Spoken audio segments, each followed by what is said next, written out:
Great. I'll let you Explain myself. Hi everyone, and thank you so much for tuning in to Power Hour today. Today, as you can see, we're in a different location. We're at Kappa Tea on Church Street in the center of Cape Town, and it is awesome. So definitely come down and check it out if you haven't already. And today I'm with Pride. So Pride is many things. She's one of the executives from Foschini. She's also got a number of her own ventures, both running and to be running soon. But today we're focused on personal brand and discussing all things identity, personal brand. And so I'm really excited to have you here today. Thank you. I think to start with, you've been on a bit of a journey. In fact, you said you started this 10 years ago, exploring this topic. So why don't to start with you just tell us a bit about that? I'm in marketing, obviously, and one of the things that we talk about a lot is branding for products. So when personal branding became a hype back in the day in like 2007, I think, we all kind of started thinking, how do you start branding yourself? And because you already have the skills and the knowledge of how to do product branding, we started then doing personal branding, see how that would help you with your career. So that's how far back this conversation sort of dates. And back then it was simple. It was about how you present yourself, reputation. There was no Facebook, Twitter, Instagram, or anything like that. Believe it or not, how insane, right? What, 8 years ago, there was none of that? No, at the time, I mean, that's not what you were considering as your personal brand. You were literally just looking at, how do I arrive at work? What do I wear? A big part of it was image management, exactly. What do I wear to work, for interviews, etc.? How do I speak? And what do I write on my CV? Do I add a cover letter or not? So that's really what it was at the time. But one of the biggest challenges for me then was, because of the industry I was in, I was expected to be very much out there personality-wise. We were all in brand marketing, but for experiences. So you were the ambassador for the brand. Okay. And that was not very comfortable for me. I wasn't quite that, I don't want to call it extroverted, I wasn't quite out there.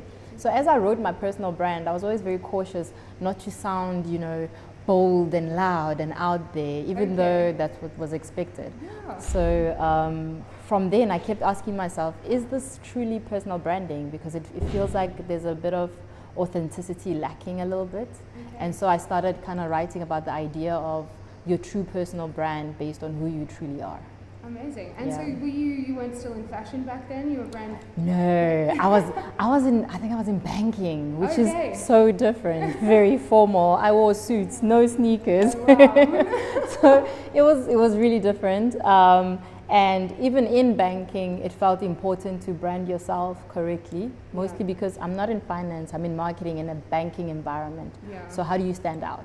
Definitely. So, and so, I mean, you sent me obviously a bit of the blurb from the book that you've been working on, and it's all around this topic of, I guess, being bold versus not introverted, but kind of, well, you call it the Batman and Robin. I call it a Batman and Robin. So let me maybe explain to everybody what the Batman and Robin is.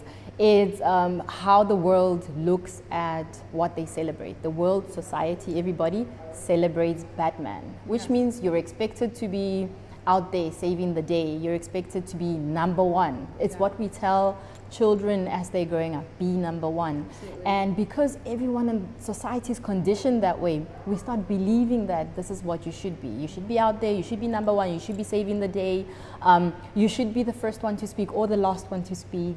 And you start personifying those things, whether you are consciously doing it or subconsciously doing it. So when you sit back and think, okay, how do I want to show up in the world? You attribute Batman.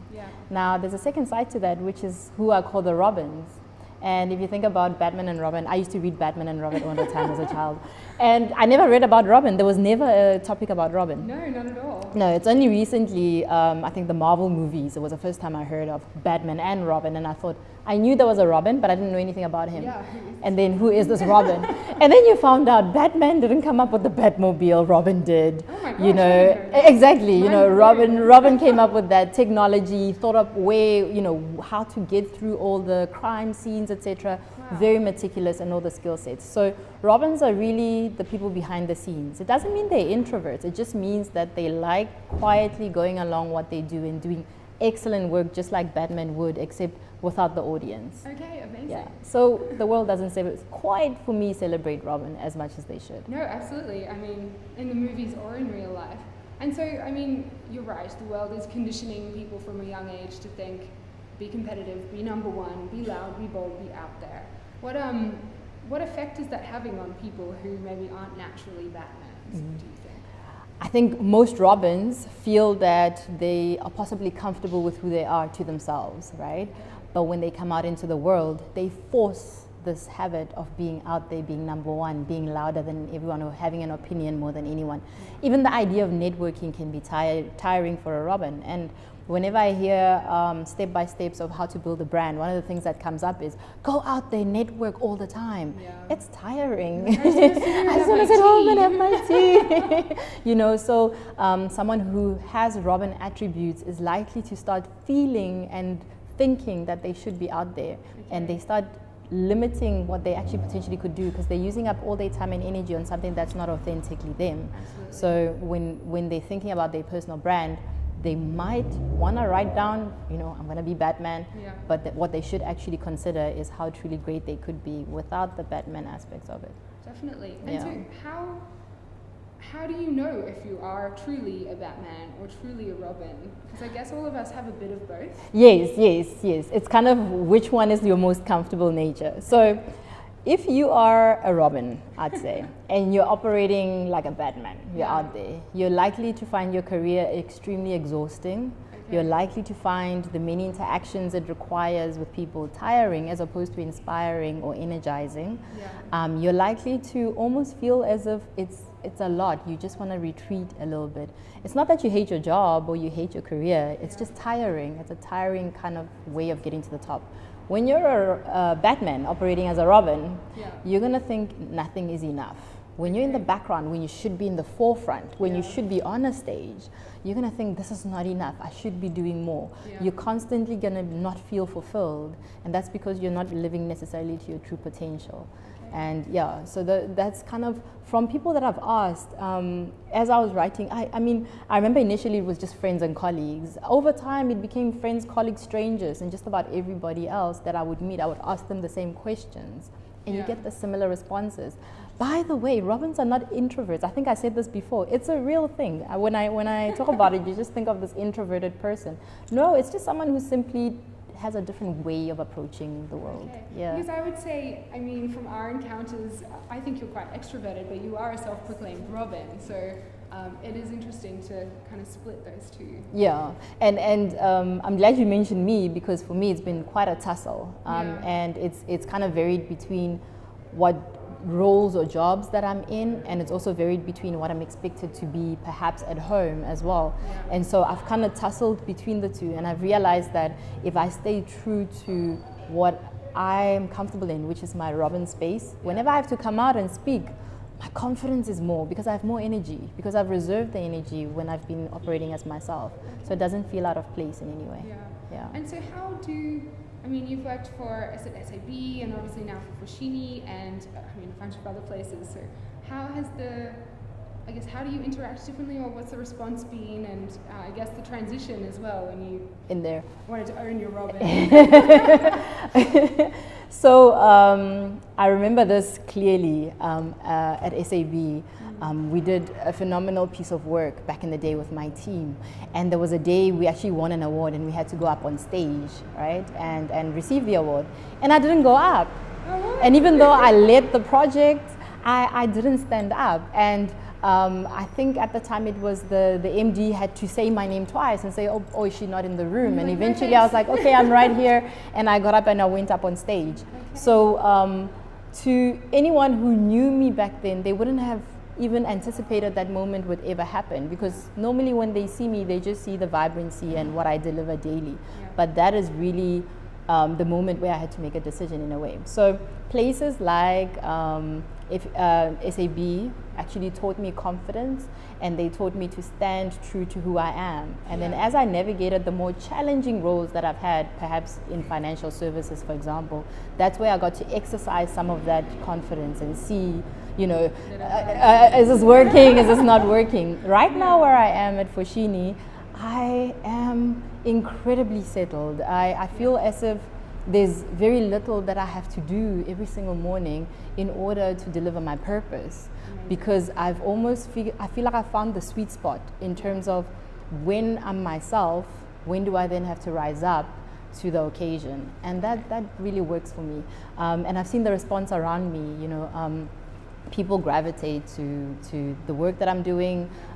People respond to the work that we're all doing. So I think I'm settled.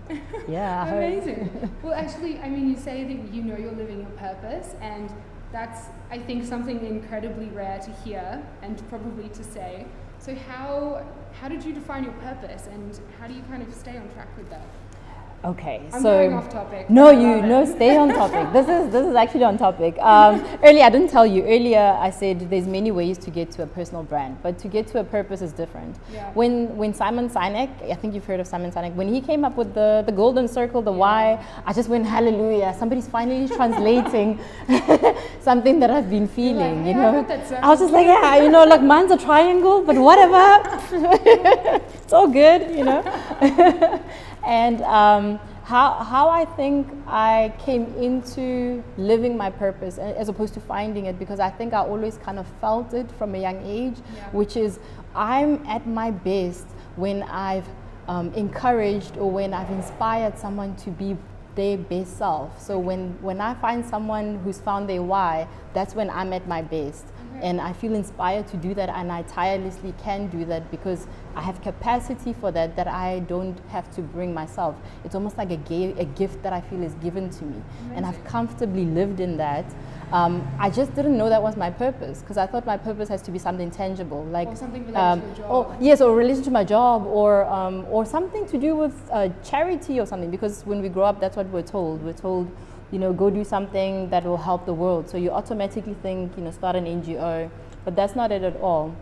In any situation, it doesn't matter who I'm talking to.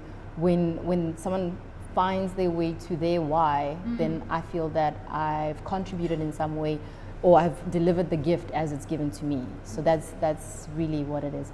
And how did you define this why, or was it just one day you just realized this is what it is? No, over time I've tried to write down moments where I feel led and moments where I feel I'm blocking, because I block.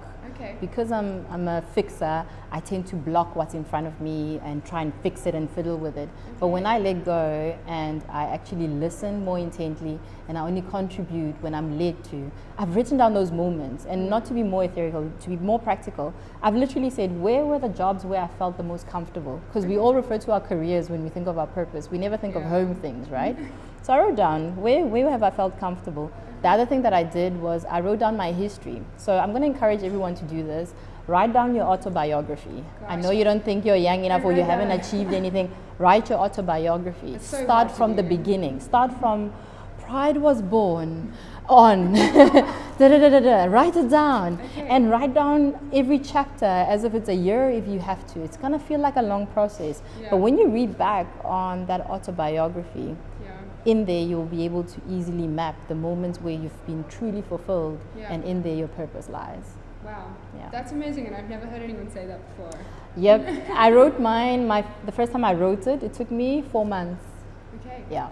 Wow. And it wasn't a long one, it just took me 4 months to write. It wasn't long at all, it was less than 50 pages. But it just took long because I think I was overanalyzing everything. And really the trick is just write what you're feeling. Also, I had one person read it. It wasn't an easy thing to do. It's like, you know me really well, read this. And I remember she said, some of these events don't match the way I remember them. So I said, oh really? Tell me about it. And she said, well, this is actually what I believe happened. And then I realized I write my autobio according to who I believe I should be. That's really interesting. And that's naturally what we do as people. Yeah. So it also helped me realize who I really want to be, or who I want to be seen as in the world. I think that's such a great exercise. I launched a new website a little while ago, and I have 2 paragraphs. It was about me section. It's the last thing I did. I almost scrapped it. I was like, maybe I don't even need an about me section. This is way too hard. And then I wrote it, and I was like, I actually don't think this is me at all. What the hell have I written? And I went back and scrapped it and had to start again. So I think it's an exercise that you need to do, but you probably need to, as you say, keep going back and being like, is this real? Is this authentic? And I mean, you change too, so it won't be forever. Exactly. That's why you get to rewrite it. The reason I say go as far back as, I was born on this day is because it's an easy place to start. One, it's an easy place to start. But also you'd be amazed how a lot of the things that happened to you that you remember actually frame how you think about the world. Yeah. I say to you, I'm a Robin because of how I was raised. I was actually raised in such a way that everyone around me underplayed their greatness.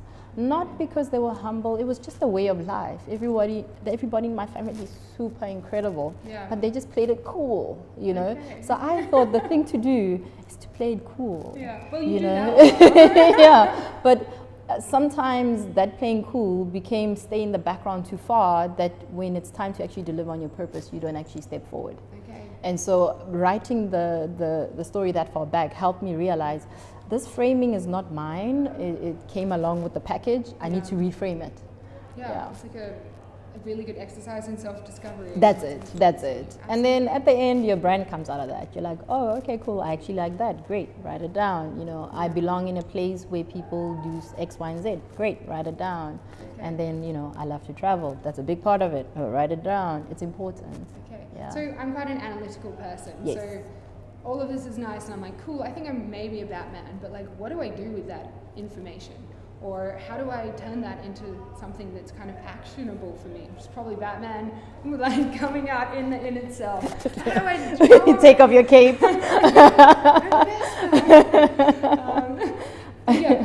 Let's say someone's listening and they're a Robin. Yes. How do they craft that, and how do they become that more and action it, I guess? Okay.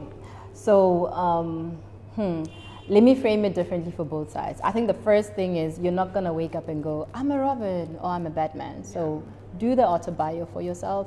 Ask a few people around you who know you well or who don't know you well, how they think you come across. And once you have all the information and you've decided, you know what, I actually like life in the background.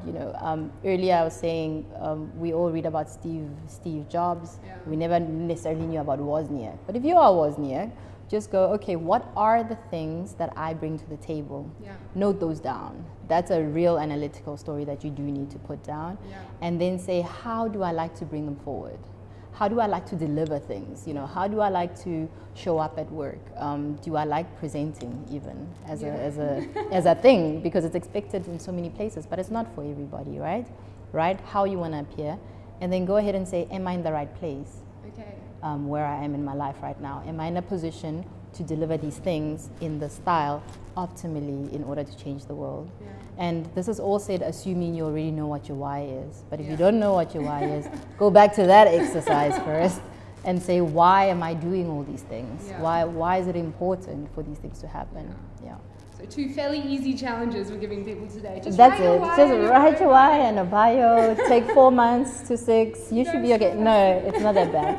Or you can just, I guess, ask. I was saying earlier, maybe we should open up a platform, you and I, where people can ask these questions and then see how that goes. We have to now because it's out there. Okay, great. Welcome. Okay, so back to, I guess, some of the actions. You mentioned your 3 spices and your 5 ingredients. So I don't know what those are either. So please tell us. I like that. Okay, so the ingredients are the things you can do to build your brand. May not be sustainable for too long, but you have to do these things, right? Your spices are, without these things, they're not unique to you. Okay. So your spices are the things that make it unique to you. Okay. Nice. So I'll do the spices because the others are easy, which is where are you, what are you doing, find your steps. That's easy. The ingredients are easy. The 3 spices, find your why. I've said it so many times, it's the most important piece. The reason for that is you and I could have the same cause, we could even have the same job, but we never have the same reason for doing it. Yeah. Which means that at the end of the day, when we both know why we're doing it, we'd influence the world differently. So go for the exercise and say, why am I in this space? And you could be doing anything with your life. So I'll use a very easy example, maybe. Let me use myself, it's always easy. Because I know that my why is for other people to find their why. I can Yeah. do that anywhere. I can do that in any industry. Yeah, But more specifically, it's always gravitated towards women because a lot of things in my life have evolved around women finding their power and rising. So now I've narrowed it down.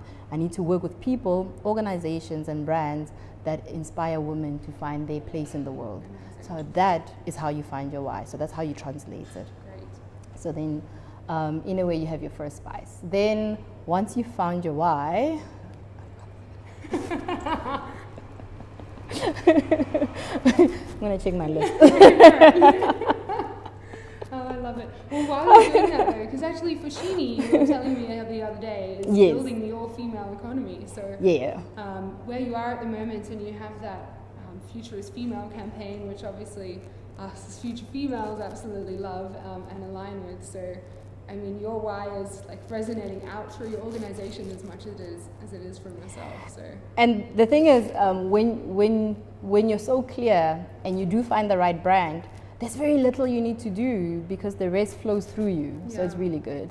The second, the obvious one, which because we're talking so much, I almost forgot, is actually decide if you're a Robin or a Batman right now. Okay. Right, I say right now because some people have a framing from back in the day that dictates who they should be until a certain point in time. Yeah. Until you unlock that, you're gonna be one or the other, which is fine. It's not forever. Right now, I like being in the background. I like formulating things that change the world without the world's eyes on me. Absolutely. Right? Don't we I all? like I like creating solutions for others to take forth and do great things with it. I must tell you, we went to Design Indaba recently, Yeah. and of all the speakers who are forefront runners in everything that they do, there was a lady who built stages for Kanye West, for Beyonce, Oh, wow. and she took my breath away. I was listening to her and thinking, oh my word. She's literally rising them up. Oh That's my amazing. word, that's it, right? She's the ultimate Robin. She Yeah. is killing it in her game, but she's the woman in the background creating beautiful backgrounds for the people you actually pay to go see, the Batman, right? And I've never thought about who built the stage before, so it's exactly what it is. Exactly. Wow, The power behind that alone. definitely. So once you've decided, then you have to write your autobio. Okay, Then after your autobio, you're good to go. you're good to go. You're good to go. Oh gosh, okay, amazing. And so what's next for you? So you've obviously owned this as a book in progress. We should just put a launch date out there right now. I think we should because I've been meaning to write this for so long that Yeah. maybe a launch date that's public would like put me under pressure to feel just free. get there. Ooh, okay. I think by my next birthday in December, the book will be out. Awesome. Yeah. Well, I can't wait to read it. The chapters will be out online. So I do want to make it an online book so that it's accessible to everybody. I do want to share it chapter by chapter. So I will be sharing that with your community. And it's very important that those chapters speak to something relevant that people can continue on. You know, what I've given you today is more what I've learned, what I've researched, and the theory. There is practical things that people can apply daily. And I think that's more important that everybody finds that. Definitely. Yeah. Well, I mean, it's very inspiring, and that's where it all starts. Yeah. And I think thinking about your personal brand is really step one. Particularly a lot of our audience are entrepreneurs, as well as people in corporates. But as an entrepreneur, you're so focused on your business that you kind of forget to think about yourself. Yes, So, yeah. it's good to have that time out, and your stories to inspire people. So thank you so much for coming down Oh, and cheers. sharing your knowledge with us. Thanks, Lauren. And thank you everyone for tuning in. I will talk to you in a week on the next Power Hour, and I'll announce the guest next week. Thanks. Thank you. Yay, thanks. Yay. You can take it